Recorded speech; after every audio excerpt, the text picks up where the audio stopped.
Welcome to 99 TV. నేను Saisudha. Bulletin updates చూద్దాం. Davos లో పెట్టుబడులకు పోటీ పడుతున్న అందరిది టీం ఇండియాగా ఒకే లక్ష్యమని ముఖ్యమంత్రి చంద్రబాబు అన్నారు. భారత్ నుంచి దావోస్ కు హాజరవుతున్న వారిలో తానే సీనియర్ అని 1997 నుంచి వస్తున్నారని చెప్పారు. గతంలో భారత్ కు తక్కువగా గుర్తింపు ఉండేదన్న సీఎం ఇప్పుడు గొప్ప గుర్తింపు వచ్చిందని వ్యాఖ్యానించారు. 2028 నాటికి భారత్ లో ఇంక్రిమెంటల్ గ్రోత్ ఉంటుందన్నారు. ప్రపంచంలో ఇప్పుడు భారత్ అన్స్టాపబుల్ అని దేశం తరపున నిర్వహించిన ప్రెస్ మీట్ లో చెప్పారు.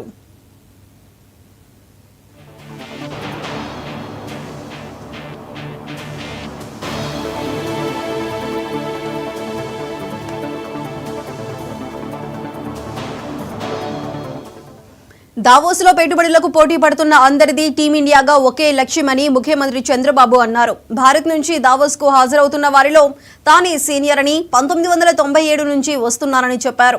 గతంలో భారత్ కు తక్కువగా గుర్తింపు ఉండేదన్న సీఎం ఇప్పుడు గొప్ప గుర్తింపు వచ్చిందని వ్యాఖ్యానించారు. 2028 నాటికి భారత్ లో ఇంక్రిమెంటల్ గ్రోత్ ఉంటుందన్నారు. ఈ ప్రపంచంలో ఇప్పుడు భారత్ అన్స్టాపబుల్ అని దేశం తరపున నిర్వహించిన ప్రెస్ మీట్ లో చెప్పారు.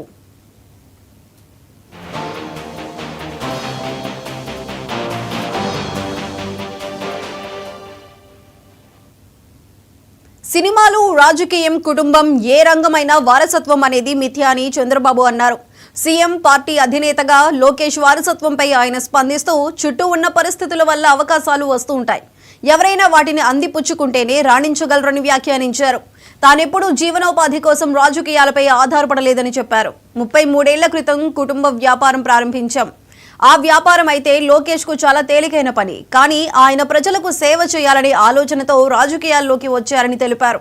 ఇందులో వారసత్వం అంటూ ఏమీ లేదని వివరించారు.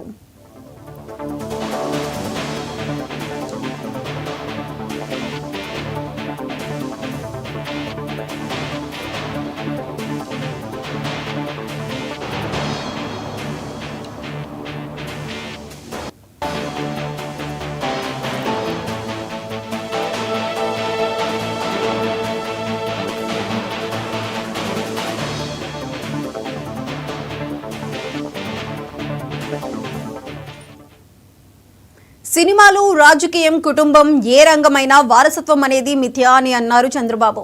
సీఎం పార్టీ అధినేతగా లోకేష్ వారసత్వంపై ఆయన స్పందిస్తూ చుట్టూ ఉన్న పరిస్థితుల వల్ల అవకాశాలు వస్తూ ఉంటాయి, ఎవరైనా వాటిని అందిపుచ్చుకుంటేనే రాణించగలరని వ్యాఖ్యానించారు. తానెప్పుడు జీవనోపాధి కోసం రాజకీయాలపై ఆధారపడలేదని చెప్పారు. 33 ఏళ్ల క్రితం కుటుంబ వ్యాపారం ప్రారంభించాం.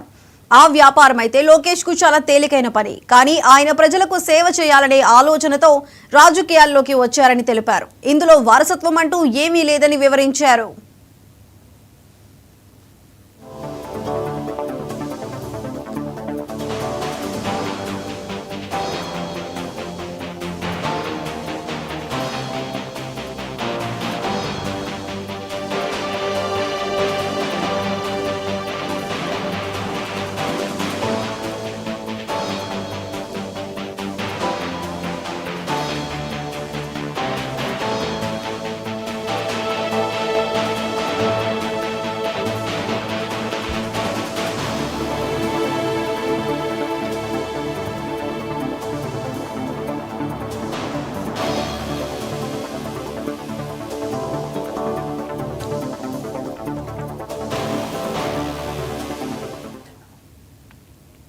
దావోస్ లో జరుగుతున్న ప్రపంచ